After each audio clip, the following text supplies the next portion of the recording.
عرض کیا کہ یا رسول اللہ، میں اور تو آپ کی ساری باتیں مانوں گا، ساری باتوں پر عمل کروں گا، لیکن ایک چیز ایسی ہے جسے میرے لیے چھوڑنا ممکن نہیں ہے، بہت مشکل ہے،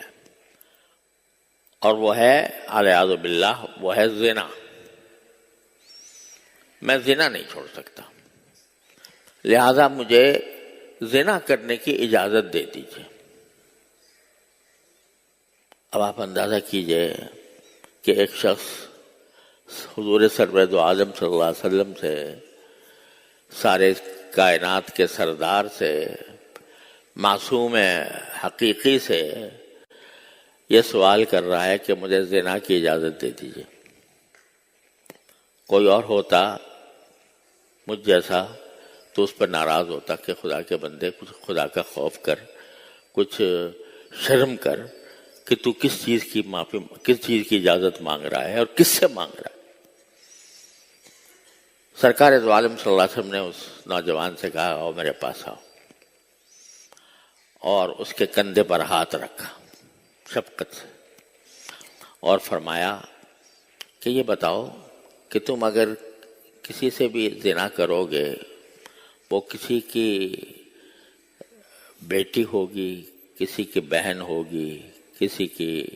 بیوی ہوگی، تو یہ بتاؤ کہ اگر کوئی دوسرا آدمی تمہاری بہن سے یہ کام کرنا چاہے، تم گوارا کرو گے؟ تم اجازت دو گے؟ اگر تم سے کوئی آ کر یہ کہے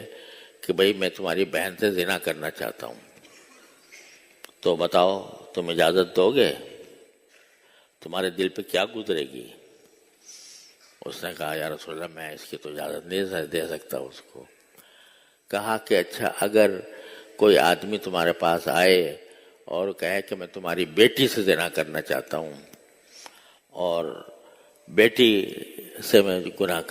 زنا کرنے کی مجھے اجازت دے دو، اور وہ یہ کہے کہ جی میرا دل مچل رہا ہے، میں اس کے بغیر رہ نہیں سکتا، اور جب تک کہ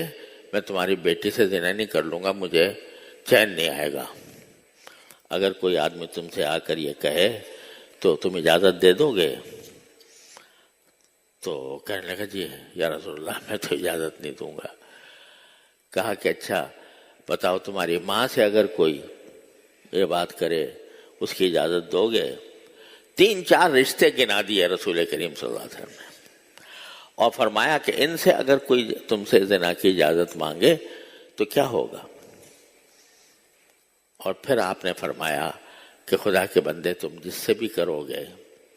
وہ یا کسی کی ماں ہوگی، کسی کی بہن ہوگی، کسی کی بیٹی ہوگی،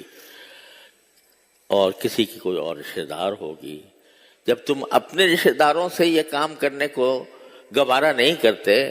تو تم دوسروں کی بہنوں سے، دوسروں کی بیٹیوں سے، دوسروں کی ماں سے یہ کام کرو گے؟ تو وہ شخص جو ہے فوراً پسیج گیا اور کہا کہ یا رسول اللہ آپ نے آج میری آنکھیں کھول دیں، اور اب انشاءاللہ آئندہ مجھ سے گناہ نہیں ہوگا۔ آپ اندازہ کیجئے اس پاک باز ہستی سے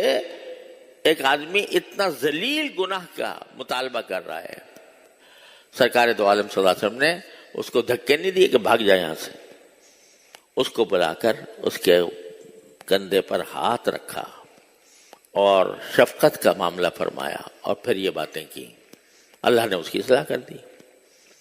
آپ ذرا بتائیے کہ جب سرکار دو عالم صلی اللہ علیہ وسلم یہ